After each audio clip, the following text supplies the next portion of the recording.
Hello, everyone. It's Mrs. Fontre here. And today we're going to be talking about one of my favorite times in all of art history, and that is the Renaissance. Can you say Renaissance? Renaissance. It's really kind of a fun word to say. So let's jump right in and talk about how it fits into the rest of art history. All right. Renaissance was around 1400 or 1400 to 1600 CE, or people call it AD sometimes too. So that's like our common era. This is kind of close to where we are today. And Renaissance actually means rebirth or renewal, or kind of like bringing something back to life. And before the Renaissance, Europe fell into this time known as the Middle Ages or the Dark Ages. And the Renaissance was about rediscovering the old ways that the Greeks and Romans used to do things, all right? So they started to value education more, and science and art, which is why we're talking about it. Literature and writing and music and people, they started to kind of bring back some old values from the ancient times. And some very famous artists during these times, and we'll talk a little bit more about them, are Donatello, Leonardo da Vinci, Michelangelo, and Raphael. Okay, maybe those names sound a little familiar, and we'll talk about why in just a minute. But if you think, whoa, wait a second, like what all happened in between there? Because we talked about cave art earlier this year. We talked about ancient Mesopotamian art, and usually we talk about ancient Egyptian art as well. We kind of do those every other year, but what happened in between? So let me show you with art and how things kind of changed, all right? So if you look back at sculptures from ancient Egyptian times, they were pretty like new, and like there was a new thing to do. So the people didn't look quite as realistic, and they had their arms kind of close to the body so they wouldn't get broken off. But as time went on with the Greeks and the Romans, they learned how to get pretty good at making these sculptures look like actual people. You can see from the timeline of how the statues changed, they look more and more realistic, right? All the way up to the Romans with that really realistic looking robe that she has on with all those frillies and those blowing in the wind. Looks really realistic, right? But then after the Romans came these Middle Ages or the Dark Ages. And you can see on the left, there is a sculpture from the Roman times that's very detailed, very realistic. You can see like the fabric, it looks like a real person almost, right? But in the Middle Ages or the Dark Ages, art wasn't really as important anymore. They wanted art for one main reason, and that was to kind of tell the story of Christianity or religion, because that's what was really important about at that time. So it didn't really matter if the art was as realistic as it used to be, as long as it told the story they wanted, okay? So that's why art changed, because they valued or thought things were more important, which happens sometimes in history, right? And so this is where the Renaissance comes back into play, where we bring these old ideas back, these old styles, these old things that are important, and here we are, all right? So, like I mentioned a little bit earlier, there are four very famous artists from this time, Donatello, Leonardo da Vinci, Raphael, and Michelangelo, and you might know them from the Teenage Mutant Ninja Turtles. Now, I'm not sure who created this show or thought it'd be good to name them after Renaissance artists, but hey, it's an easy way to remember all of them, right? So, I like to pretend that they're the heroes, though. Give them the masks and the superpowers. So, let's get into some art that's new from the Renaissance and compare it to some art that we may have seen from other classes. So, for example, this is from this piece on the right is cave art with two bisons, which is a sculpture with clay around some rocks in a cave. And the one on the left from the Renaissance is called the Pieta by Michelangelo. Now, normally in class, we have a big discussion to see what is similar or what's different. So maybe take a minute to think, how are these similar? How are these different? One thing that's similar is they're both three-dimensional. They're both something made out of clay or marble. So it's something you could walk around and see all the way around. But one thing that's very different is even though they're both realistic, you can both tell what they are. They're people and animals. Well, one of them is animals and one of them is a person and people, and they're very realistic, right? It almost looks like you could put your hands right into that lady's robes. It looks like real, right? I know a lot of people, when they see this piece at first, they think, oh my gosh, like there's a dude that's just laying there.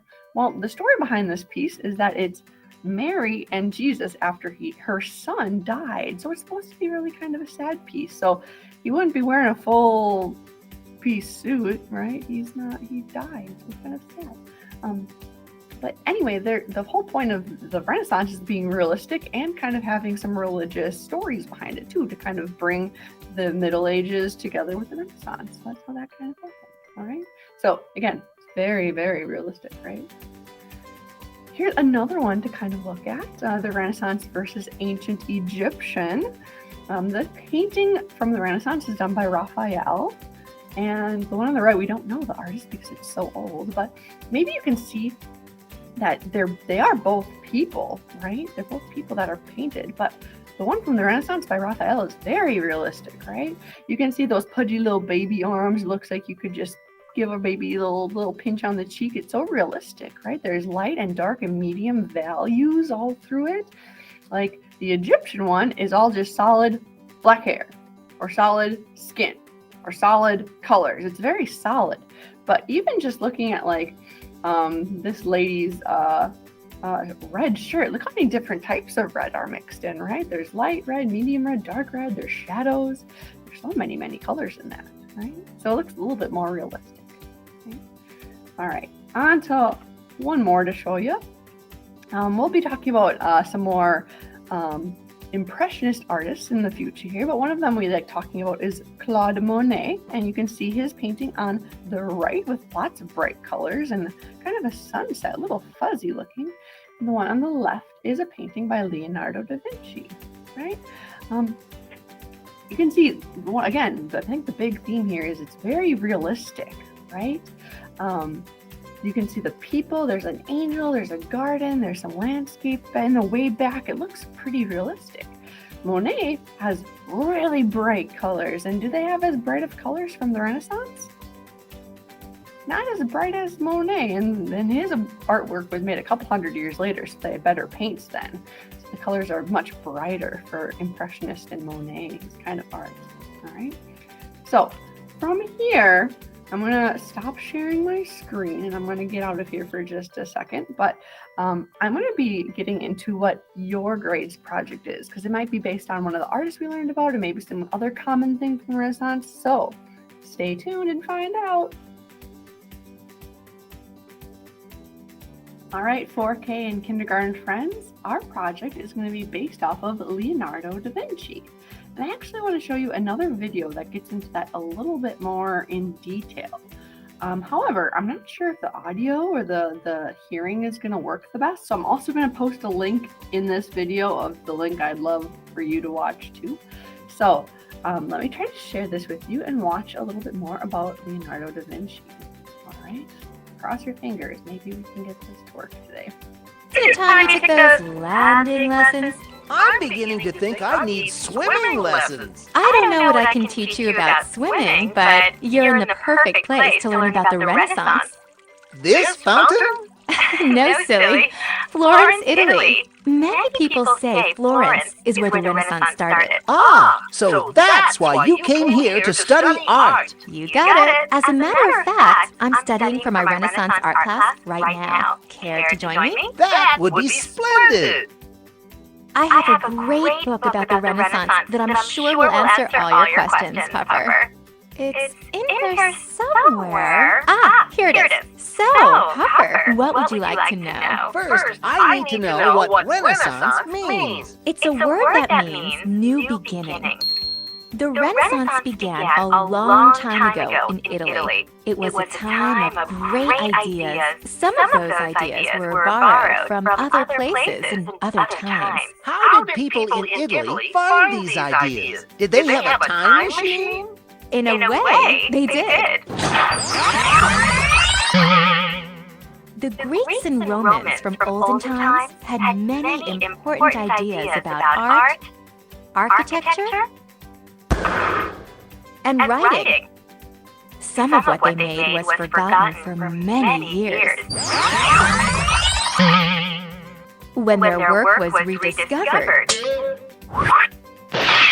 the old ideas were also found again. Renaissance artists, architects, and writers used these old ideas to create new work of their own. Living during the Renaissance must have been just like living in old-time Greece and Rome. Not exactly. There were lots of brand new ideas popping up too. For example, people began to look closely at nature.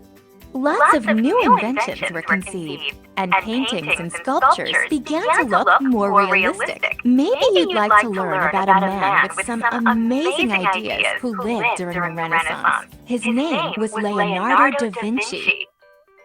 Leonardo was born in a little town in Italy called Vinci. Wait a minute! Leonardo had a town named after him? No, silly. Leonardo was named after the town. When he was growing up, Leonardo was interested in just about everything. He would learn all he could about nature by closely studying the countryside around his home. Leonardo would record what he learned by writing and drawing in his sketchbook. He soon learned to draw so well that his father sent him to Florence to study art with a well-known artist. Before too long, Leonardo became a skilled painter, and he soon moved to the city of Milan. In Milan, Leonardo worked as a sculptor, a painter, and an art teacher. During this time, Leonardo also made drawings for lots of inventions. Among his many ideas were drawings for buildings, a bicycle, an armored tank, and a flying machine. He was one busy artist. He sure was, but that is... All right, so I'm going to find that is a good stopping place for us because we just learned a lot about the Renaissance and even more about Leonardo da Vinci. So you recognize or remember from the movie we just watched, there was a scene where Leonardo was running around outside drawing things. And that's what our project is going to be based off of today. We're going to be making our own little sketchbooks that you can go and draw things in.